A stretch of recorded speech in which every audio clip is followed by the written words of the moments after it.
Empire State. From the financial and entertainment epicenter of New York City to the sleeping and empty small cities and towns of upstate, which once bustled with manufacturing, mining, and farming. We all know from inspiration, history, and nature, we deserve a return to the success and growth of generations past, a birthright being squandered by corruption in Albany, and the depredations of an insecure, scheming mountebank posing as governor, who loathes both us and himself. As liberty beckoned to enslaved peoples behind the Iron Curtain via American broadcasts after World War II, we now say, believe, rise, and join us. Welcome to Radio Free New York. All right, welcome everyone to Radio Free New York. I'm Kevin Wilson, your host for today. And today we are joined by, we have a very special guest. We are joined by the newly elected chair of the Libertarian National Committee. So thank you everyone for joining us today. We're live here on WYSL from noon to 1. And of course, if you want to call in and ask questions, give us a call, 585-346-3000. Join the conversation. But we'll give Joe Bishop-Henchman an opportunity to introduce himself. Joe, welcome to the show. Great to be with you, Kevin. Yeah, so Joe, you were just elected in July to the Libertarian National Chair position. You succeed Nick Sarwark, who'd been in there for, 3 terms, I think? Right. Is that how long he was? Yeah, so he'd been in there serving 6 years, which is long for an LNC chair. And so you're filling, big shoes here. Tell us a bit about yourself, though. What do you do? Why on earth are you punishing yourself by being in this position? And, anything else you want to share with our audience? Well, I live in Washington, D.C., originally from California, moved here about 15 years ago. Bit of a rabble-rouser in my youth, helping lead protests against curfews and wasteful spending and all of that with San Diego Libertarians. Helped recall our governor, Gray Davis, in California, and then moved out to D.C., became a lawyer, and I spend my days, when I'm not on a radio show in New York, suing the IRS and state tax authorities for problematic tax laws. So I've saved about $2 billion a year for taxpayers, currently suing the IRS on a couple of things, and it's a fun job. And I've been a member of the Libertarian Party for 25 years, but have always kind of thought it hasn't reached its potential of electing people to actually change public policy and being in a position where it can do that. And so I ran for chair to try to do that, and the members and the delegates decided to give me a shot. Yeah, excellent. Yeah, and we had, and I was part of this national convention, so I was there seeing the whole process. We had a strange hybrid convention this year where it's broken into 2 parts. We had the presidential part that happened Memorial Day weekend, all online, and then this part was in July, some of which took place in person in Orlando, and some of which took place online. And yeah, it was interesting to watch that experience from afar. It was all brand new for everybody, but that's the state of the world today, where we're having to do a lot more stuff online and remotely like that. Yeah, I felt like it went as well as it could have gone, right? We have to adapt to this world, and it's interesting to see the Democrats and Republicans are going to be doing some sort of the Democrats at least are doing some sort of hybrid type of convention, I think, right? I know Joe Biden. Although I don't think Mr. Biden will be there for it. No. Yeah, so it looks like he's not going to be there in person, so that'll be interesting. But everyone's trying to adapt the best they can, but in that process, the Libertarian convention was still able to get together, hold debates. There are several candidates running for chair in that race, including our friend here from New York, Tony DeRazio, who's been on the show before. He ran for chair as well. Great guy. Yeah, great guy. We love Tony, so he's our Libertarian Party New York chair up here.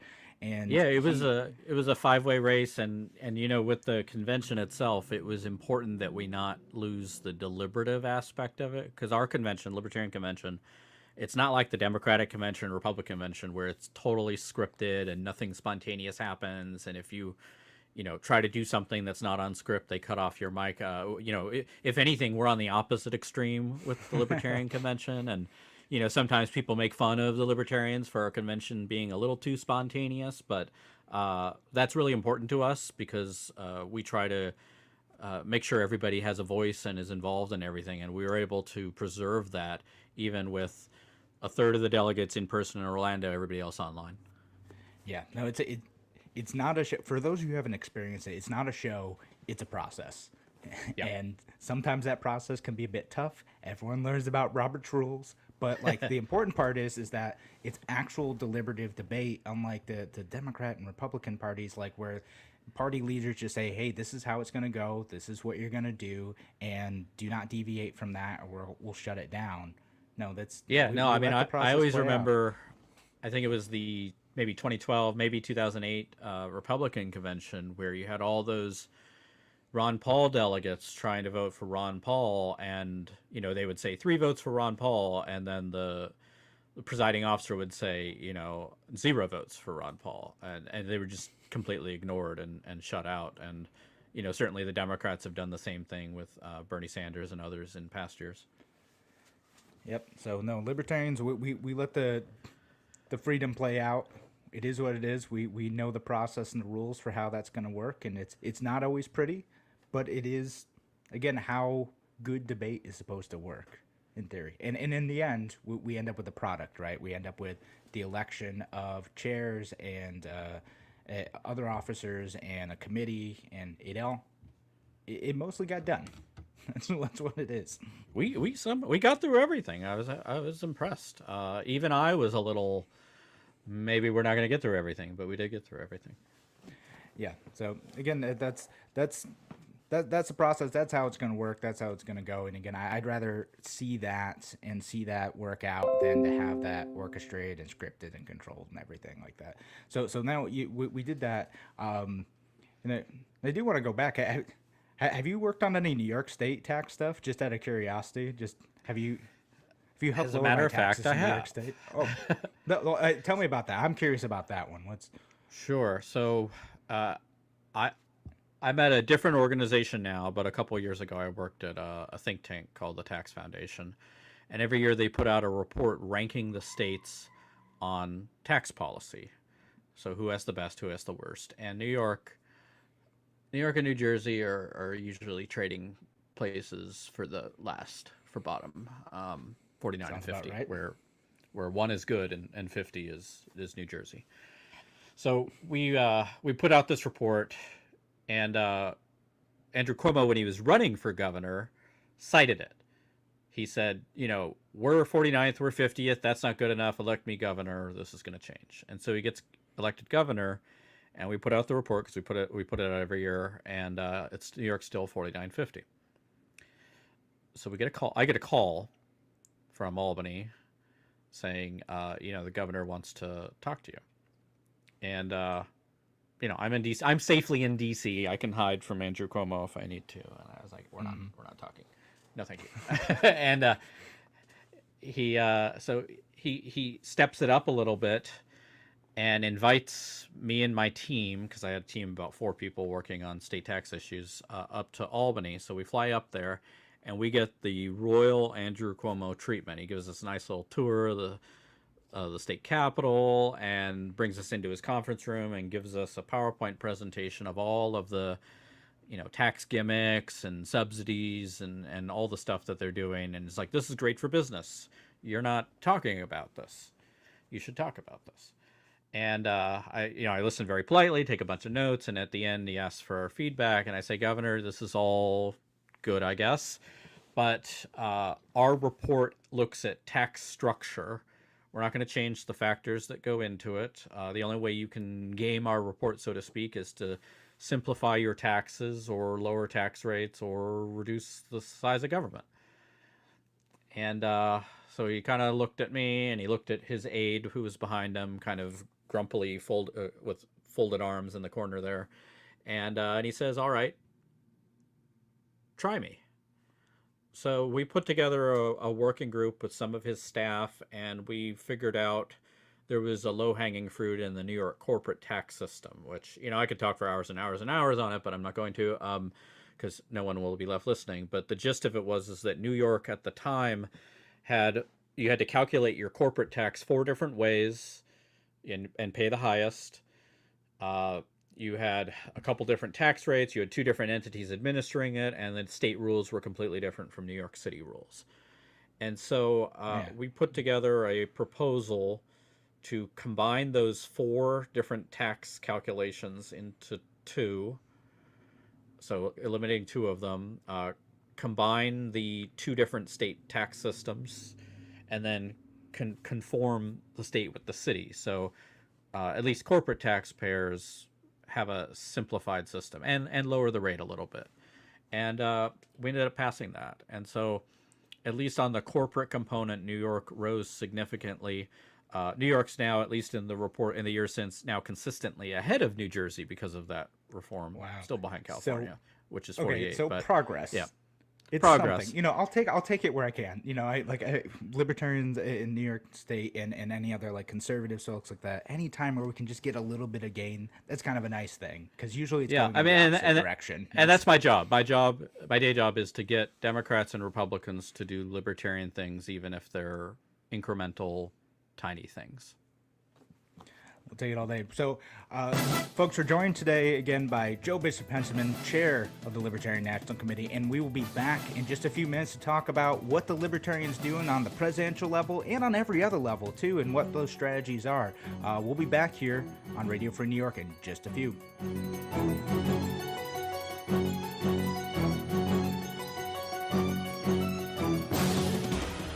Your business relies on computers and technology to operate. Slow, unreliable networks and servers can cause unplanned downtime and affect your bottom line. The experts at Simple Tech Innovations are here to help. Their preventative maintenance program ensures that your computers and network are kept up to date and monitored for any issues, keeping your business running smoothly. They also help clients achieve HIPAA, PCI, and New York State cybersecurity compliance to keep your network safe and secure. Whatever your business IT needs are, Simple Tech Innovations should be your first call. They've won the Best in Rochester 8 years in a row and have an A+ Better Business Bureau rating. Call them today for a free consultation at 585-200-3182. That's 585-200-3182. Simple Tech Innovations. Catch a wave at Walden. Waterworld opens daily at 11 with a giant wave pool, water playgrounds, relaxing river, and exciting body and tube slides like the incredible new 6-lane Rally Racer. The Rally Racer is the longest, fastest slide in Waterworld. Come experience the excitement as you race your family and friends. And Waldemere opens at noon with a variety of thrill rides and family rides like the exciting new Whirlwind spinning coaster. Due to COVID-19 restrictions, Waldemere is limited to 50% capacity, so there's no free admission. Guests must purchase admission tickets at waldemere.com or at the park. Children under 1 are free. Face masks are required. So visit waldemere.com, purchase your admission tickets, and come have some fun. Catch a wave, catch a day at Walden. Your wet and wild summer getaway. Excitement waits for you at Walden. Walden in Erie, PA. Why do businesses choose to move their website from Wix and Squarespace to Simple Tech Innovations? Maybe it's their excellent customer service or attention to detail. Maybe it's their ability to give a truly customized solution. Or perhaps they just like the fact that Simple Tech is a local small business that builds great relationships with its clients. Whatever the reason may be, you can rest assured knowing that the local team at Simple Tech has your best interest in mind when building or updating your website. They're hands-on and love helping customers achieve their goals. But don't take my word for it. They've won the Best in Rochester 8 years in a row and have an A+ Better Business Bureau rating. If your website doesn't match your dreams or isn't achieving your goals, give the professionals at Simple Tech Innovations a call today for a consultation at 585-200-3182. That's 585-200-3182. Simple Tech Innovations. You're listening to Radio Free New York. Welcome back, everyone, to Radio Free New York. Thanks for listening today. Of course, we're live on WYSL from noon to 1. And if you want to participate in this conversation till 1 p.m. today, this is Thursday, give us a call. 585-346-3000. And of course, shout out to all of our friends listening everywhere else too. Down the line, WACK in Newark and WENY The Patriot down in Southern Tier. Thank you everyone for listening. And of course, thank you everyone who's listening online, joining the conversation on our Facebook pages, our Twitter, and our YouTube page. You guys rock as well. So of course, today we're joined by Joe Bishop-Henchman, the chair, the newly elected chair of the Libertarian National Committee. And Joe, For those listening who aren't deep in the Libertarian Party politics, and I'd assume that's a good chunk of our listenership. Tell us a bit about what does the Libertarian Party stand for nowadays, and why should voters look at Libertarian Party candidates in the November elections?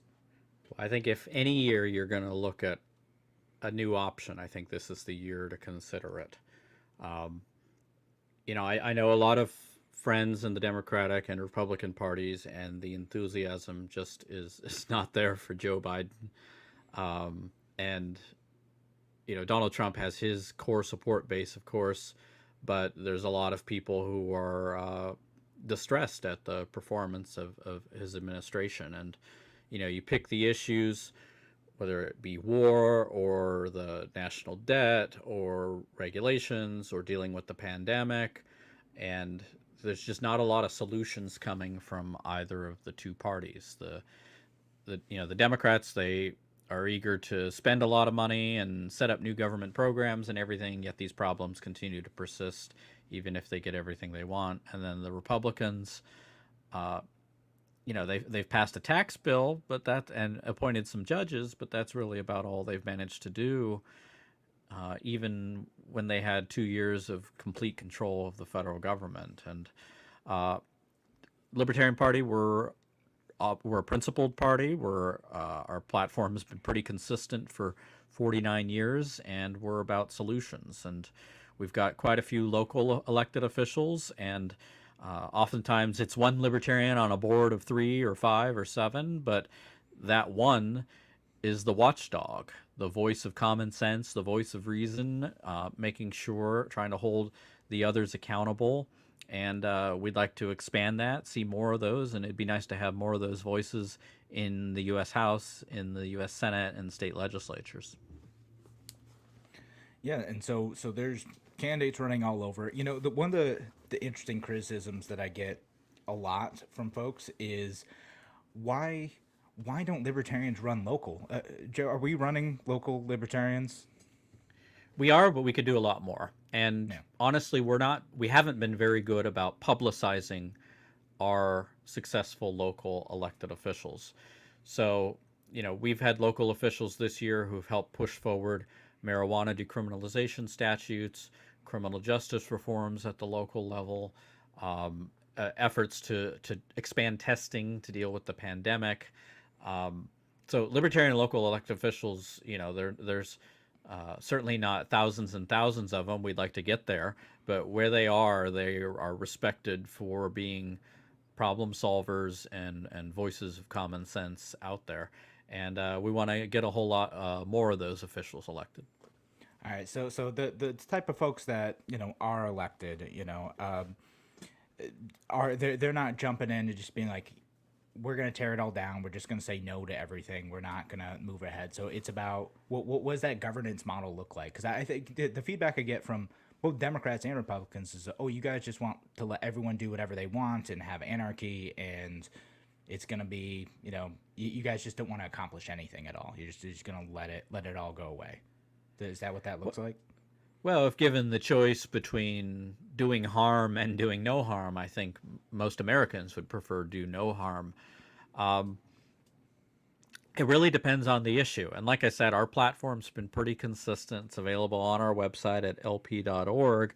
And you can talk to any libertarian activist who'd be eager to tell you all about what we should do on certain issues and how to tackle different problems. But the thing that maybe libertarians, or rather people asking about libertarians, don't really know until you see them in action is we're natural coalition builders because we understand both the left and the right.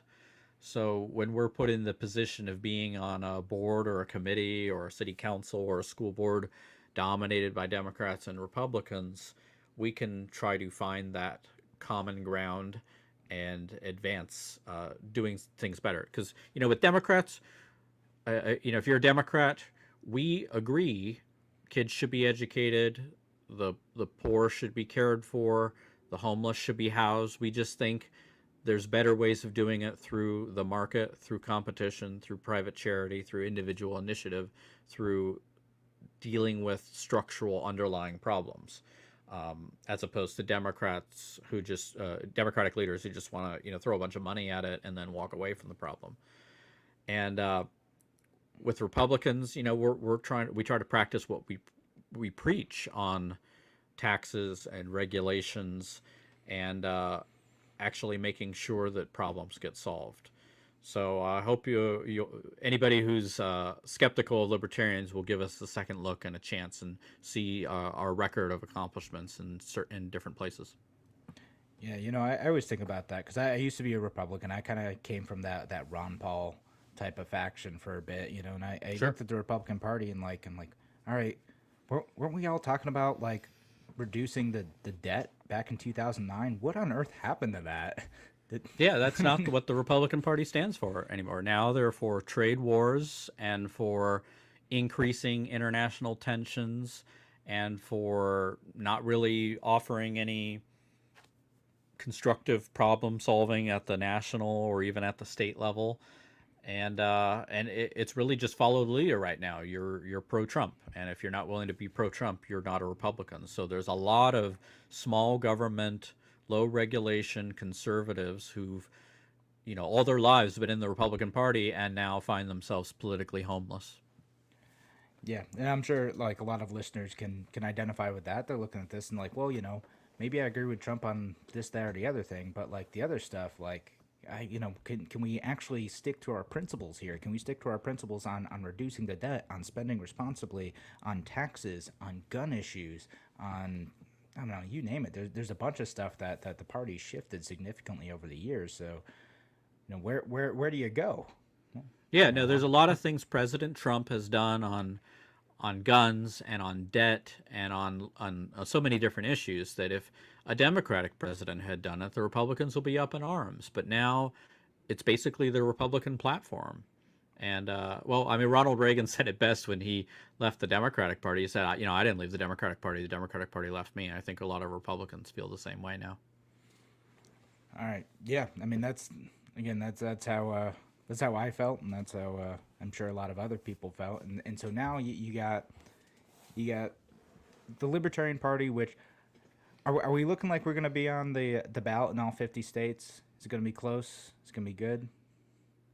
What's that? We're going to be like? on in all 50 states. Right. We are solid in 49 states. There's one state, Maine, that's giving us a little bit of headache. We'll know more tomorrow whether the Secretary of State will agree or refuse to put us on the ballot. This is an important thing because it's something most people don't know. Democrats and Republicans automatically put themselves on the ballot because they write the rules, but other parties have to collect hundreds of thousands of signatures to be on the ballot. And so Libertarian Party, like I said, we're solid in 49, working on that 50th one. And no other party can really make that hurdle because it's obviously designed to be the hurdle. And in New York, of course, Governor Cuomo recently pushed through a tightening of the restrictions to try to drive the Working Families Party as well as the Libertarian Party and other parties, prevent them from staying on the ballot. And, for all they talk about competition and fighting monopolies and choice and everything, they certainly don't want it when it comes to the ballot box. And but we're able to overcome those obstacles because we're just that large and that powerful. I mean, we've got Kanye West out there trying to spend tens of millions of dollars, and he probably won't make the ballot in most states, but the Libertarian Party will. Yeah. No, and I mean that Andrew Cuomo thing is kind of, it's got Libertarian Party folks in New York not necessarily worried, but it's just it's going to be a shift because Larry Sharp and his team worked so hard to get on the ballot, including Andrew, who's the other host of this show, worked very hard to get enough votes to be able to get ballot access to the party, so you don't have to collect tens of thousands of signatures every time you want to get on the ballot for any race. But that's what you see the Republicans and Democrats shutting down competition, but the Libertarian Party is organized enough to fight back, and so that's what you're saying here. They can change the rules all they want. We still make it. Right on. All right, so we'll be back after a couple-minute break here on Radio Free New York. Thank you, everyone, for listening.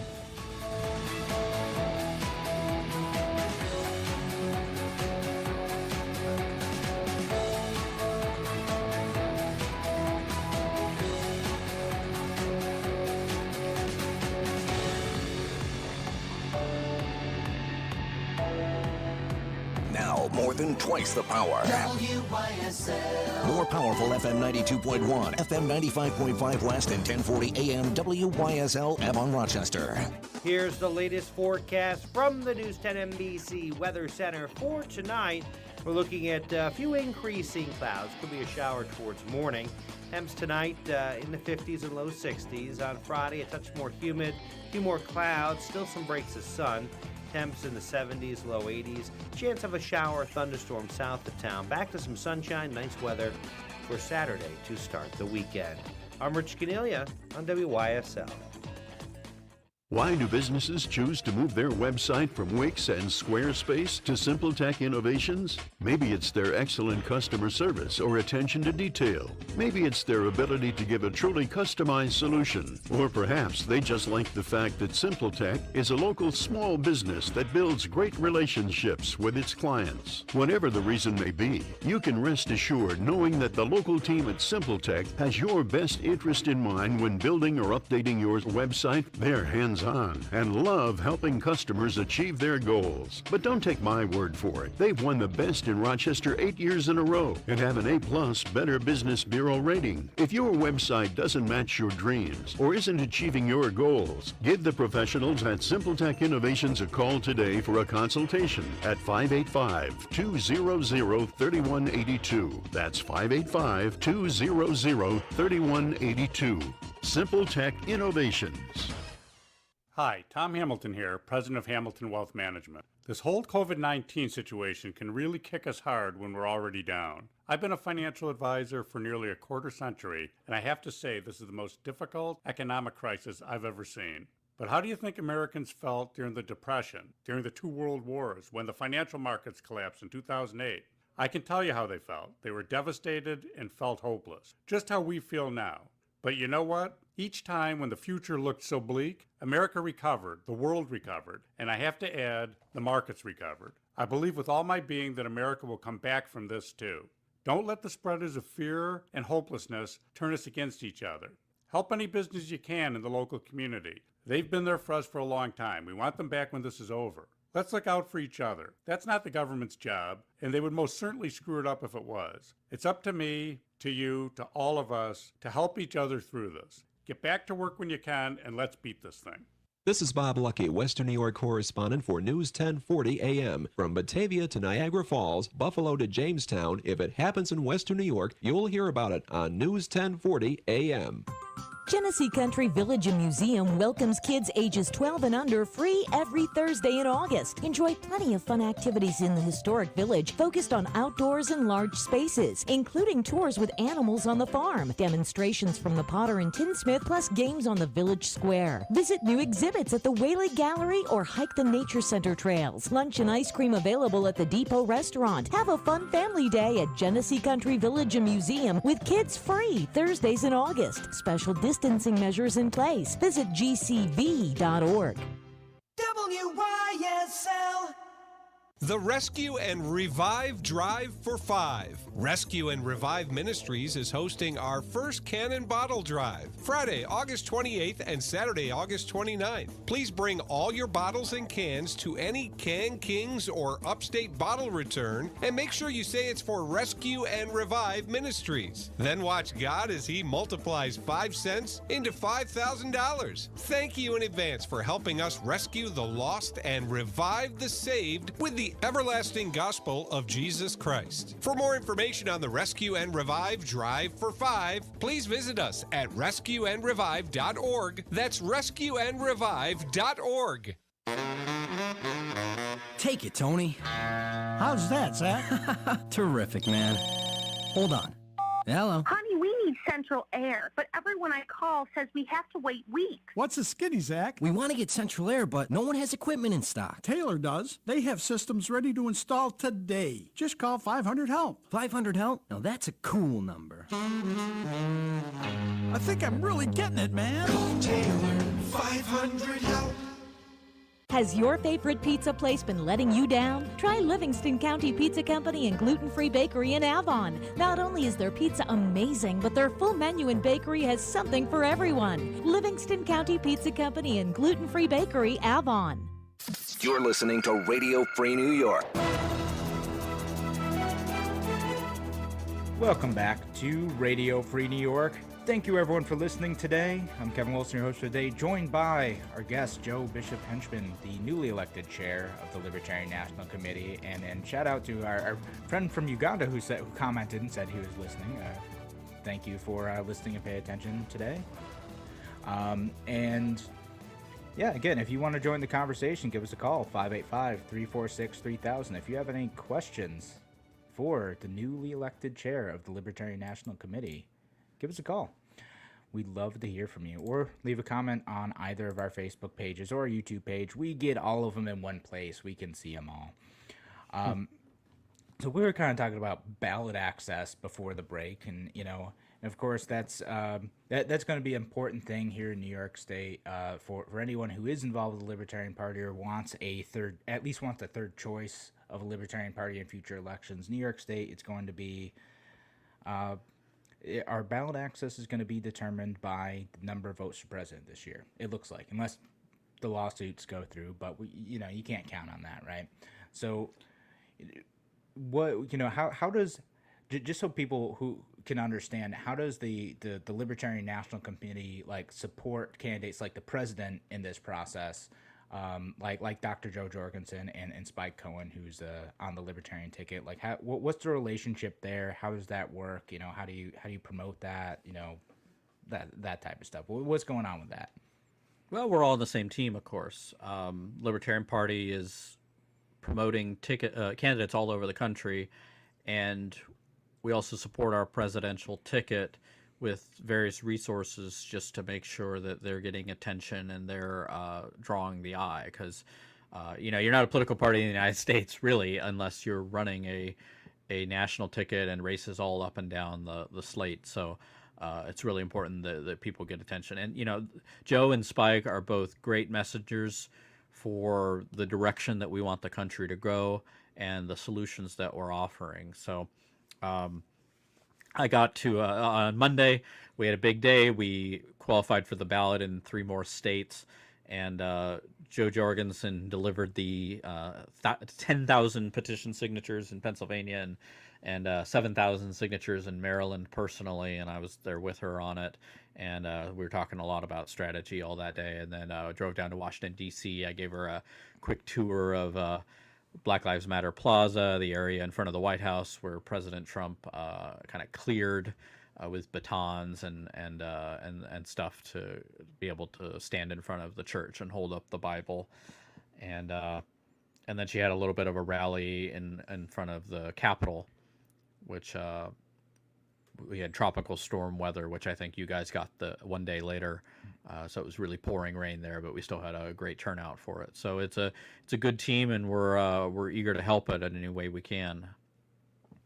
Yeah, no, it's awesome. Yeah, we the closest the tour came to us was out in Erie, and of course our friend Dwayne Whitmer, who's running for Congress on the 27th, was at that event. He drove out to it to see what was going on. There's a great bus and everything going. So that's awesome to hear that there's a tour happening, that she's able to get out and meet people. You know, it's challenging right now, right? Like, you know, how COVID's thrown out the rule book, so to speak, on how to campaign. So even when you hand out literature, you have to kind of sanitize it for just so people are comfortable taking it. And, you know, a lot of people are more reticent to sign somebody's petition or to answer a knock at their door because of the virus situation.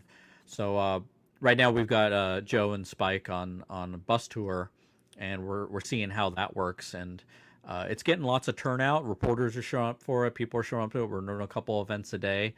We started in Pennsylvania because we had a big ballot access drive there. That's why they were in Erie, up in the tier there. And no, I mean, somebody said it reminded them of the whistle stop tours that candidates used to do, where you know, instead of going to some big stadium or something, or some venue where only people that agree with them can talk to them, and, you know, vetted people. Here it's the bus pulls up, the candidate gets out, and whoever's there gets to ask questions and try to get answers. And reporters have been loving it. We got some really good media stories out of it. Yeah, no, that's great to hear. So like when you know, when candidates show up and they let the media know, the media, the local media at least, is covering those libertarian candidates. Have candidates been able to get into national media much? You know, I'm thinking about like the big national channels and stuff like that. And if not, then, you know, do you as the LNC chair have any strategies for helping libertarian candidates be a part of that conversation? Breaking through is so important on that, and it's about fitting the narrative that the producers and the editors and the journalists want to craft. And in politics, it's usually a horse race narrative.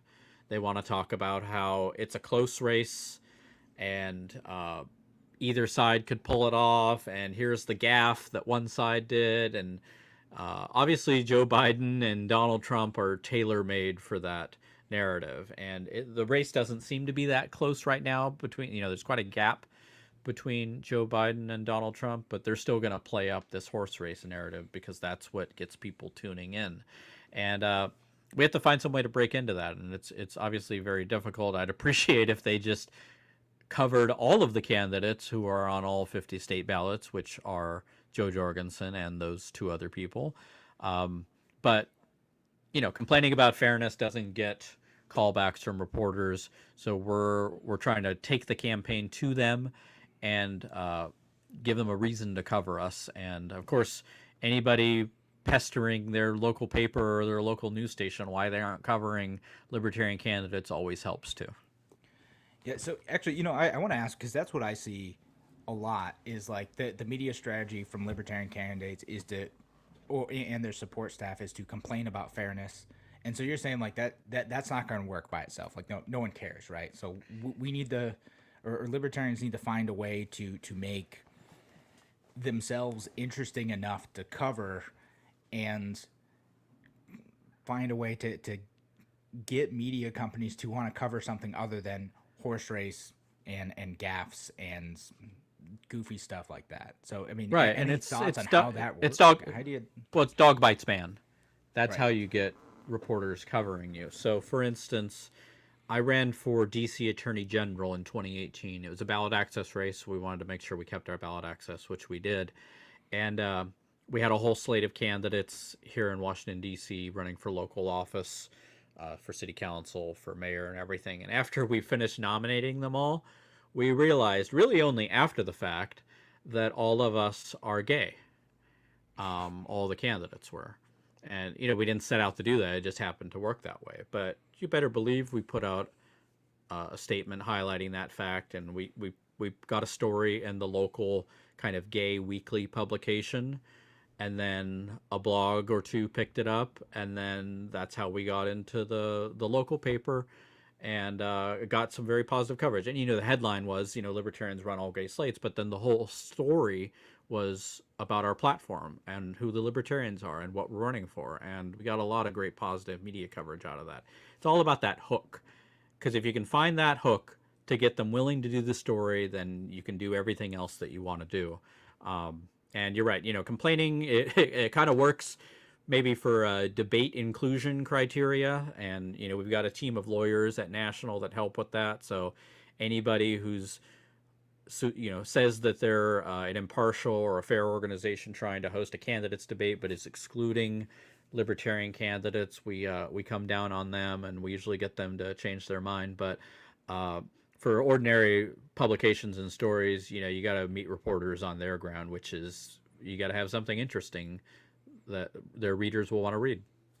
Right. Can't just be like, include me because I'm here. It's got to be like, why would anyone else want to know about this? We know you care about you. Why do the other people in the district, in the listening area for the station or the viewing area for the station, why did they want, to hear from you about something, right? So you got to... Yeah, and, I've pitched a lot of stories in my career, as I got it's real difficult for me because at the National Taxpayers Union, we're working on tax policy, and we're trying to get reporters to cover boring tax issues, which is really difficult. But, we got to come up with angles that make them want to cover it, interesting things to get into articles. So that's part of it. Part of it is just being responsive. So when they do reach out, making sure that you get back to them immediately. And we got a whole media relations training thing that we do for our candidates, which I really want to step up as chair. Neat. Oh, yeah, that's awesome. I love it. All right, so we're coming up on a break right now, but we'll be back here in a few minutes on Radio Free New York to continue talking with Joe Bishop-Henchman. I thought the music was gonna play a second there. I was running up on it. I was like, all right. I didn't want to start a new topic before he went because I know that we're coming up on it soon. But when we come back, I'll ask about. I got a question about like factions in the Libertarian Party. We'll ask that, and then we'll just kind of leave it off with like, where do you see the Libertarian Party going in the next 2 years? If you are successful in your term as chair, what does that look like? That's a good question. I'm glad I got the break to think about it. Exactly. So you got a bit of a heads up on that one, and we'll talk about that in just a few minutes here on Radio Free New York. Sure. Thank you so much for listening.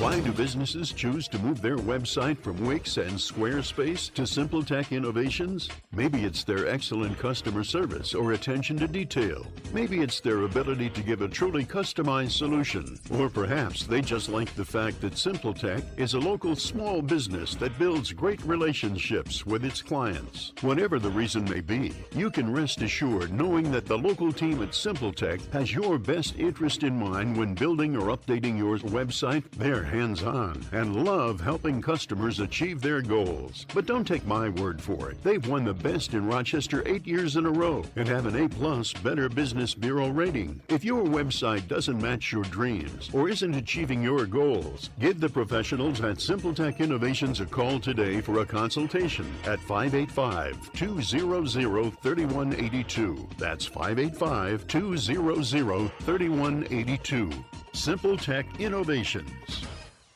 If you're looking to market and grow your business, make new business connections, and give back to the community in a meaningful way, consider joining the Greece Regional Chamber of Commerce. We're the largest suburban chamber in Monroe County, and we offer networking, education, marketing, insurance, and advocacy. You do not need to live or work in Greece to join. Our members come from throughout the region. In short, we're better together, and together, we're moving business forward. Visit greecechamber.org or call 585-227-7272 to join today.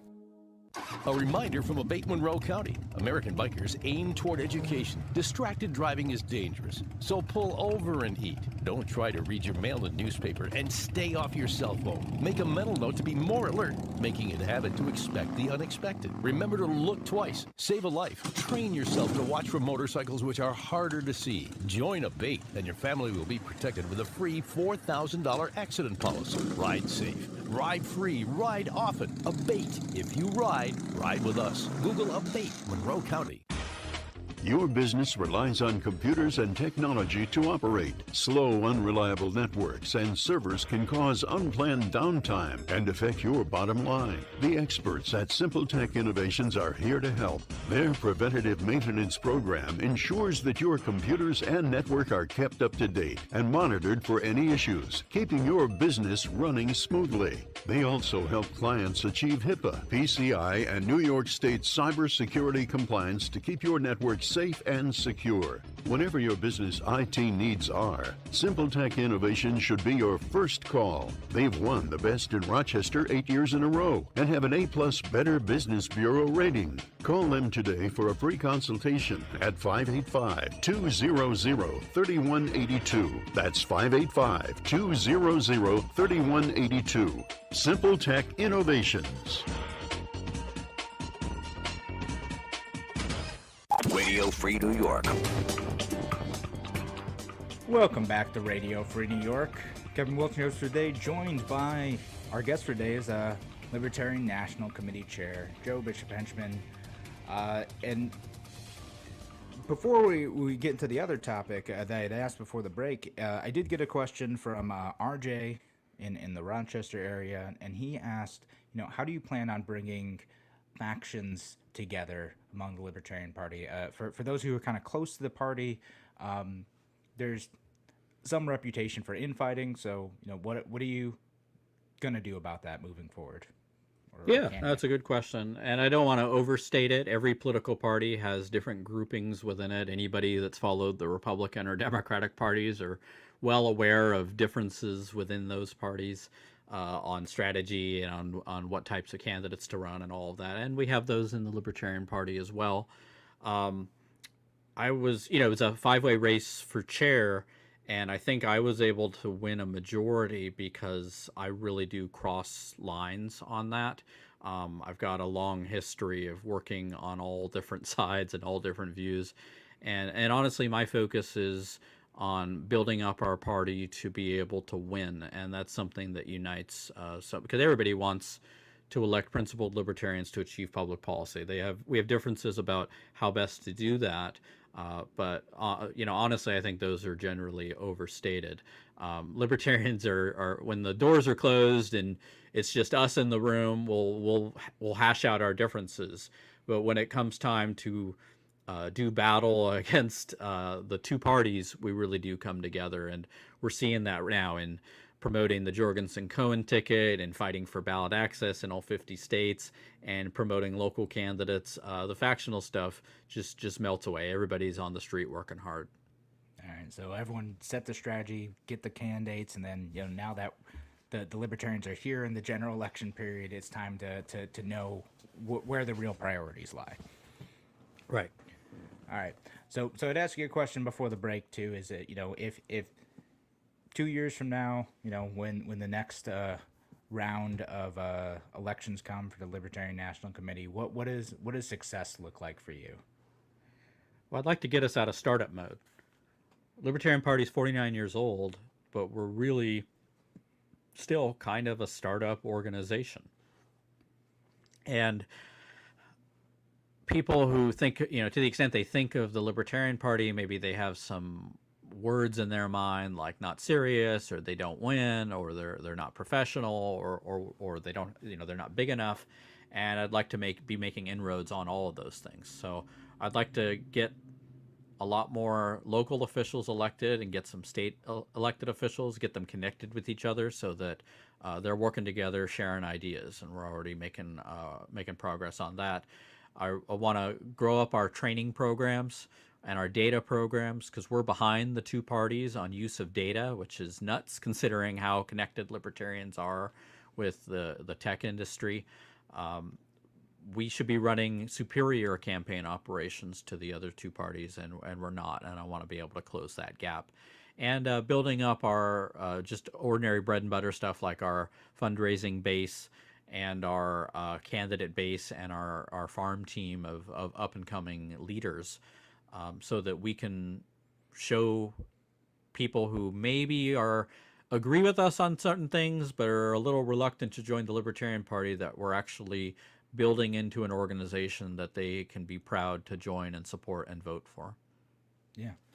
No, I mean, that's an excellent point. You know, I think one of the actual legitimate barriers that I see for people who might be on the edge, they might be, you know, agreeing with our principles and engaged in politics and policy, but they look at the Libertarian Party and like, well, if I join them, they don't have the capacity to win. They don't have the capacity to carry me ahead.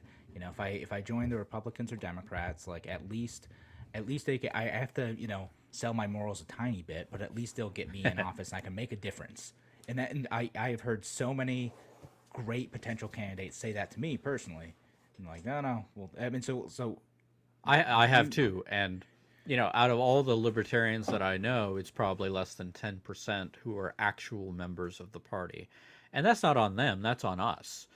You know, I don't need to, I could, but it's, you know, it's not going to be very effective of, you know, begging all those people to join members. Instead, we should build our party to be something that they're proud to be members of.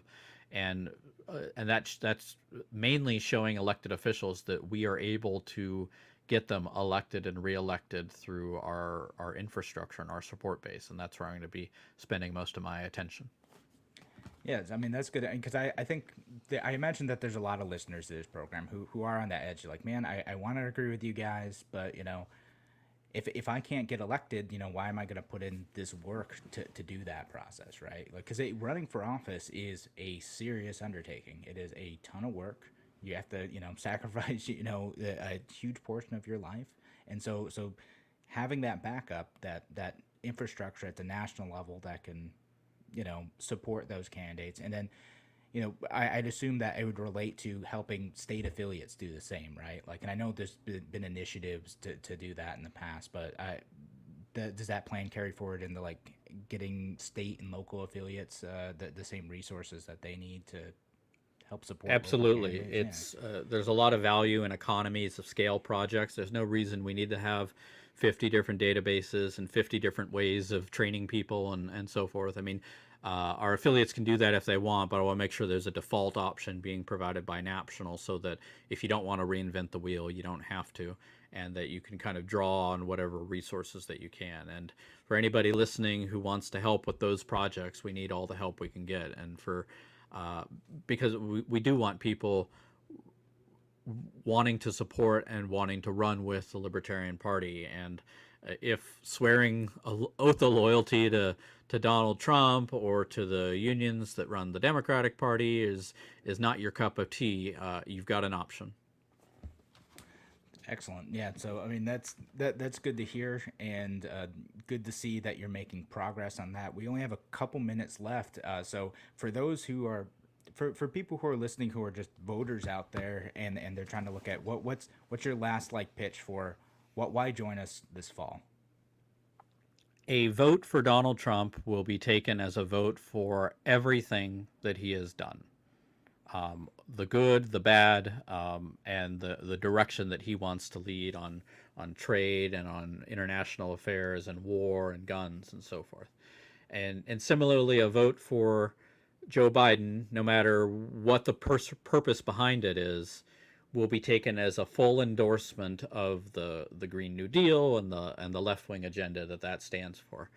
A vote for Joe Jorgensen and Spike Cohen and our libertarian candidates up and down the ticket, there's no mistaking what that's a vote for. It's a vote for smaller government, it's a vote for good governance, it's a vote for principled candidates, and it's a vote for solutions.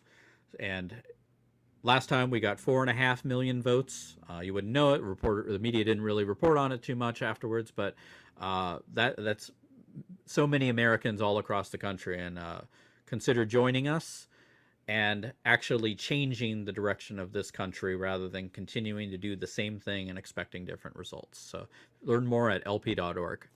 Excellent. That was my next follow-up question. Where can people learn more about that? Any other things that you want to promote in the last 30 seconds of the show? Where else can people find more information? lp.org is the best place for it? That's a good one. You know, there's lots of libertarian books and resources and podcasts out there. So whatever your angle is, we've got something for you. Whatever your issue interest is, find it. And if you can't find anything, you can always email me at chair@lp.org. Excellent. Well, Joe, thank you so much for joining us today. I really appreciate your time. Thank you, Kevin. All right, and we'll be back tomorrow. I'm interviewing someone from Cato tomorrow about the Kodak issue. Listen tomorrow. It's going to be a good one. Talk to you at noon here on Radio Free New York.